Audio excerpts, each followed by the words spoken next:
One of the items I got on Craigslist was this little lab bench amplifier. They're kind of cute. This one's a 8447B, and we'll find out that that doesn't really matter much, but that's what the box used to be. Inside the box, I found a nice power supply. It's a 10-volt power supply, and there's a little regulator board that you can pull out, and that's cute. So the box is very generic for different things they were going to put inside this box. So what I found inside was not a production board, a production amplifier, but a proto amplifier. So I don't know who actually put that in there, but it was definitely a proto board, and it was a 2-stage amplifier.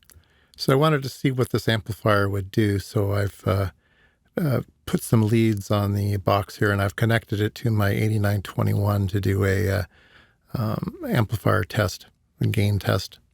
So this prototype amplifier, I'm sweeping it from 0 to 1 gigahertz, and it's measuring about a 15 dB gain. So not a lot for a 2-stage amplifier. And the variation is about plus or minus 2 dB.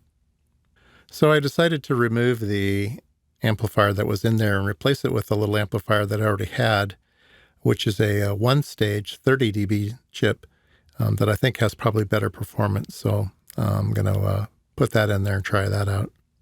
So here I've done the same test, 0 to 1 gigahertz, and it's testing at 30 dB as promised. And it's actually plus or minus about 1.5 dB. So in all, it's a much better amplifier. So that's great. Now I have an upgrade, a much more usable lab amplifier.